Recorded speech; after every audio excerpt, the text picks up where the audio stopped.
Have you ever thought, who will teach our children if all the brilliant minds will head to the corporate business world?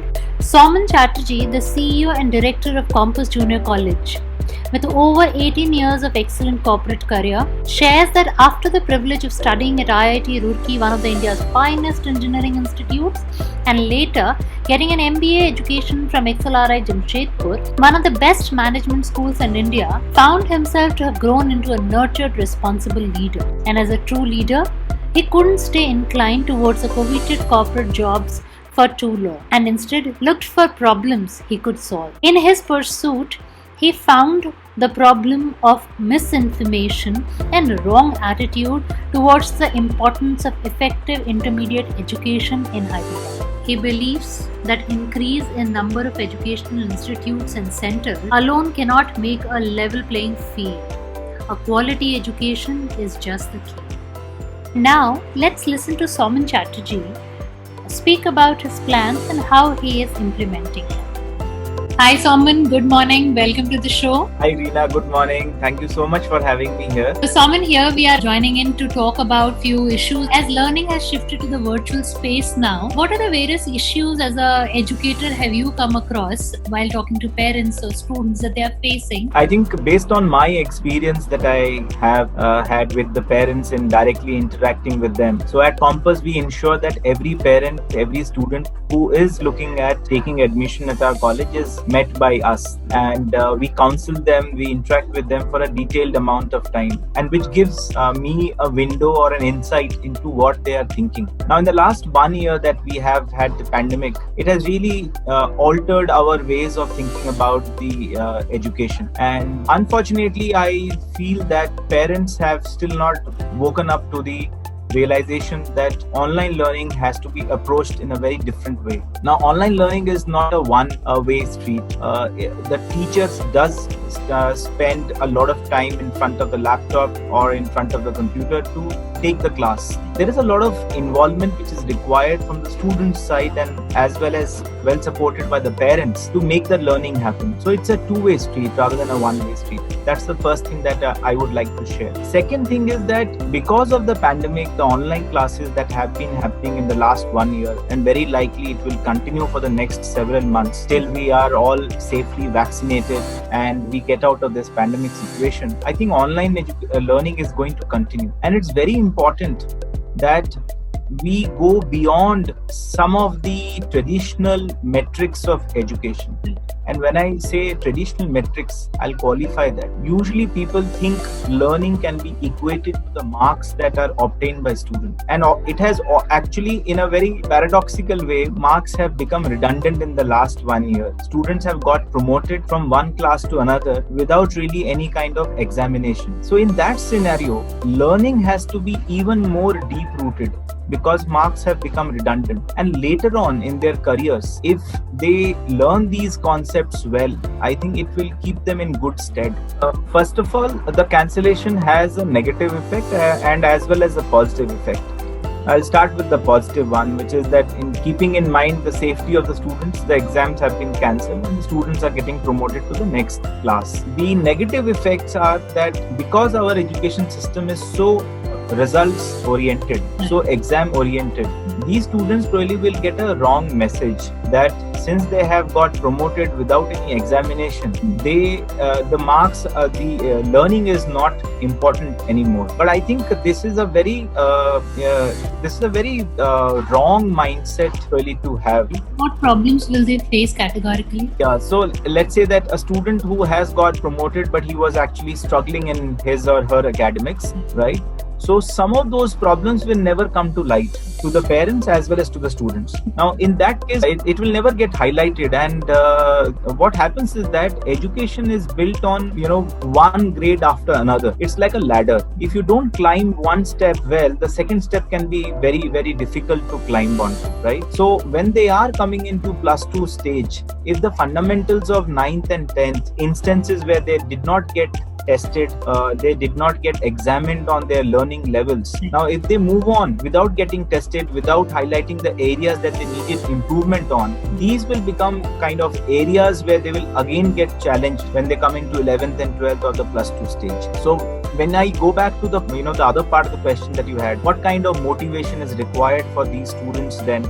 Because in a physical setting, probably the perception is that student gets a lot of attention and motivation from the faculty to learn better. Now, that kind of a presence of a faculty definitely helps in a physical setting.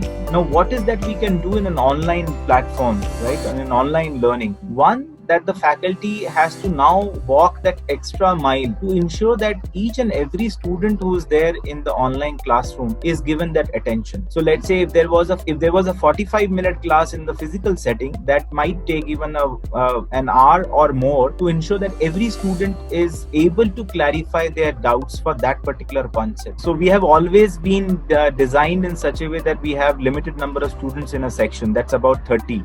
Okay. Right, in a physical setting. Yeah, when we moved to the online setting also, we kept that same number. We never combined sections, even if it meant that the faculty had to take multiple classes for different sections, which means that every student gets that individual attention, because the pace of learning for each student is not the same. And I think the faculty then has to spend that much of time and give that kind of focus. The second thing is that online teaching is not just sitting in front of a laptop and talking. Really an interaction between two individuals like this is still perfectly fine. But when it comes to online teaching, there's a lot of engagement that you talked about earlier in a physical setting, which is possible. So in an online teaching, we are using a lot of applications or apps to ensure that we are able to test during the classroom itself, during the live class itself. We're able to assess whether the student is learning well or not. That is the first thing. Second, we are also trying to use some collaborative apps in which the faculty and the student can actually build and understand the concept very well. So let me take a few examples. For example, for in-class assessment, we use apps like Quizzes, Kahoot, Padlet, and so on. For collaborative apps, for example, SpiderScribe or Coggle, what we are able to do is that we are able to explain the concept through a mind map or through a word chart kind of thing, where the faculty introduces the first part of the concept and then the students are invited to draw out the rest of the concepts in consultation with the faculty. And I think that's a beautiful way of learning together. It builds engagement. It builds motivation and interest in the student to be participative as well as learn effectively during that 1 hour classroom. Now, what happens, Reena, this kind of learning requires a mix of traditional mindset as well as a new mindset. And that's why I think people are finding it difficult to adapt to this way of learning, or students are finding it difficult to adapt to this way of learning. Let me explain what I mean by saying it's a mix of traditional mindset as well as a new mindset. Now, the traditional mindset of learning is the kind of discipline which is required for one to be in the zone of learning. For example, there are a lot of those tangible things which tell a student that they are entering into a zone of learning. For example, there is a specific time at which a class starts. Let's say a class starts at 9:30, right? Second is the uniform. Now, uniform kind of puts us in that mindset that we are about to begin the learning during the day. There are specific breaks which are given. So the same kind of discipline is required from a traditional mindset to be brought into the online learning. What I mean is, when the student is sitting there, he or she should be able to get an undisturbed environment for those many hours, where they are maybe, even to make it even more effective, they can wear the uniform and sit there so that they really feel that they are part of the class. They should be switching on their videos and keeping their microphones unmuted when they are supposed to speak or they are called out to speak for, to make that interaction as lively as possible, because without class participation, the learning cannot happen, and that discipline component is extremely important. Now, talking about the new mindset, in the online, a lot of people kind of, let's say in India, I think a lot of learning has been happening in a very maybe unorganized way through YouTube videos, through TED Talks, or through Khan Academy videos, and so on. Now, most of those are recorded learning sessions, right? Somebody has already recorded and you're consuming it later. So when we first spoke to the parents about online learning, some of the reactions which came were like, oh, it's so easy. The fact is that this requires your active participation. For example, this particular interaction that we are having, there is an active engagement. You are listening to me, and then you are speaking, and then I am speaking, and then I am listening, and so on, right? The same kind of online interactive behavior has to be there from the student. Now, this is really easier said than done. It requires active listening, and that is what I talk about as the new mindset which is required. It is not like consuming a recorded video of YouTube. It is an online interaction between individuals who are separated by distance but have been brought together, brought closer by technology. So it is as good as me and you interacting, sitting in probably the same room and having this discussion. So that interactive participation is very important for the student, and they must realize this particular thing. I think, this is a fairly prevalent problem that we have faced as educators and also as parents. I'll go back to that triage of parents, students and faculty to solve this problem. Each one has a role to play. To start with the faculty, if the session is well engaged, and what I mean is not in terms of the content, but in the delivery. So when I talked about the apps, these apps actually create a lot of engagement and participation. And I think if we can create that engagement, the students' distraction ability will actually go down. However, the mind always wanders and tends to wander more after 20-25 minutes. I think the attempt can be definitely made. A sincere effort can be made by faculty to engage the students using these kind of apps. So there's a gamified learning approach which we are trying to use through these quizzes and Kahoot kind of apps. The second one is the parent, who can not really in terms of a policing kind of approach or peeping over the shoulders, but trying to give that time to the student, and they are making a very sensitive transition from teenage to adolescence during these 2 years. To make that transition more positive for the student, I think the parents can give certain windows of time during the day.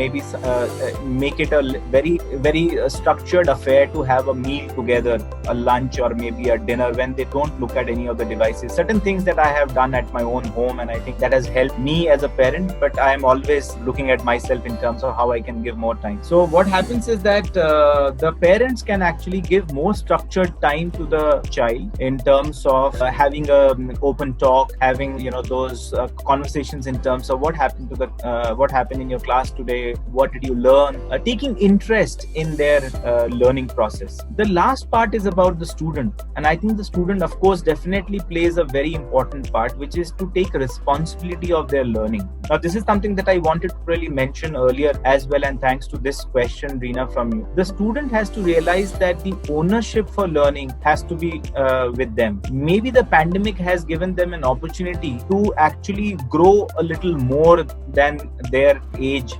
demands. So maybe at the age of 15 itself, they should really start thinking about like a university student, like a college student who has aspirations and dreams. See, this pandemic is not going to be there forever. I'm sure that we will be able to tide over this crisis in the next 6 months to 1 year time, and I'm being hopeful about it. So at that point of time, when they are looking at very good colleges and universities, the ownership that they are exhibiting now in terms of their learning will really help them. And I would really request the parents and students to sit together and chalk out a study plan, chalk out certain goals that they would like to achieve in the next 2 years, and keep a very positive approach, achieve these goals, and not get distracted by some of these things which are happening around us. Some of these things which really we do not have control over. The pandemic is something that has really made us feel hopeless, made us feel without any aim and direction. But I think at the same time, we can actually strengthen ourselves.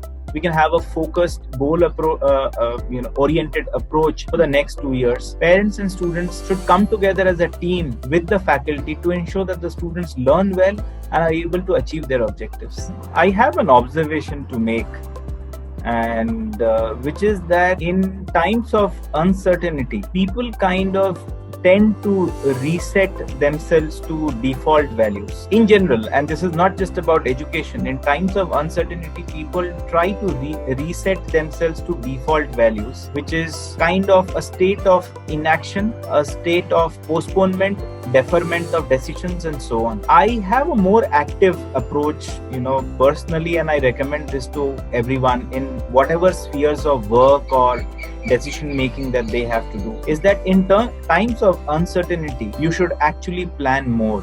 For example, we are using this particular time to revamp our curriculum. We really believe that the syllabus is an aggregate of topics. It's a framework which is given within which you have to kind of teach. But what we are doing is that we are focusing on how do we deliver understanding, conceptual clarity to the students on each of those topics of the syllabus. So we are working on how to develop this curriculum.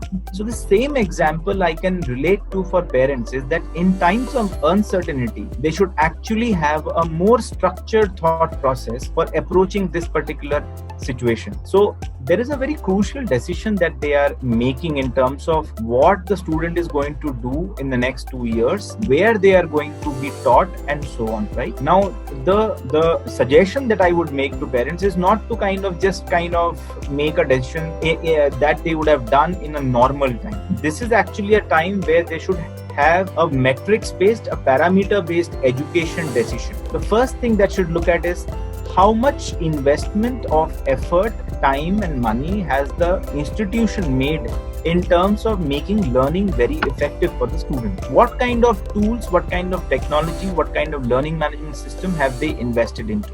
It's not just another Zoom meeting or a Google Meet. Right. It is a comprehensive learning management system which is called for to ensure the complete understanding of the topics when the student is engaged in the classroom. So what kind of investment has been made into technology to make this online learning effective? Second, what kind of curriculum is being designed to take on this particular situation where the learning should not be just relegated to the syllabus. In fact, this is the time to spend our efforts, both as faculty, as educators, and as students, to increase our understanding levels. For example, last year across boards, the syllabus got deleted by 30%. Students studied only 70%. Now, when they require these application of skills later on, let's say 5 years, 10 years down the line, when they are in careers, they cannot say that 30% syllabus is something that we did not do, and hence in the job we will do only 70% of the work, but we expect 100% of the salary. This is unrealistic. In fact, there is one thumb rule which is there in the industry that your salary, the amount of revenue that you generate for your company has to be at least 3 times your salary. Right? So when they expect so much from you, you cannot be going back to your reasons to say that I completed only 70% of the syllabus. In fact, my 100% of the syllabus is default. That's something which we have to give. So the faculty currently at Compass Junior College is ensuring that the last year's deleted syllabus is also taught to the students so that their understanding goes up, and it's taught in such a way that they remember these concepts for a very long period of time when they need them for application in their job places. The third thing is very important, when I talked about it earlier also, which is the classroom design. How many students are there? I would suggest the parents to look at these metrics and focus on those education institutions which are able to provide these. Have an interaction, do a career counseling, find out what the strengths of the students are, and let them make decisions based on scientific approach, and not go by just ad hoc default kind of decisions, which is that, okay, it is just fine anyway, the next few months are going to be an online just like the last 1 year, maybe it will get extended by a year, so any institution would be good enough. I think this is the time to wake up, sit up, and take decisions based on very clear objective metrics of education institutions. I would like to just add one thing, Reena, very quickly before we sign off, is that in the last 1 year, since I talked about a mix of approach, traditional as well as online, mindset to come to effectively and make this learning all the more, strong and satisfying for the student. There are certain things we kind of almost treated as normal. For example, we have this practice of student theme day, which we have been doing in the physical setting, which we continued in the online setting. So on the student theme day, every student got an opportunity to present their talent through a skit or a debate, or they presented their drawings or sketching. Some students even choreographed certain group events and presented it through a live session like this. What we also did was to elect a student body through a student soapbox, where students who had nominated themselves gave a talk which exhibited their leadership and communication skills. The other thing that we also do is that we ensure that we have structured breakout sessions where the faculty or any other academic coordinator facilitates these sessions, where students only interact during that 1 hour kind of a class where the faculty is not there. The students are there to kind of just chit chat, talk about certain things, maybe related to academics, may not be related to academics, maybe related to their career goals and so on. So this is to ensure the kind of the corridor talk or the water cooler talk which will help students to interact, because last year we had a batch where the students had not seen each other or met each other even virtually. They're only interacting in a classroom, right? All the students joined during the pandemic, just after the lockdown last year. So we facilitated these breakout sessions which were only meant for interaction between the fellow batchmates of that section. So I think these things are very important, because the student has to stay glued, engaged to the institution, not necessarily only through the classroom, but through these other activities also, which will help them in development as well as find more joy and satisfaction in the overall learning process. Thank you so much for your time, Soman. We wish all the best to Compass. Thank you, Reena. Thank you so much.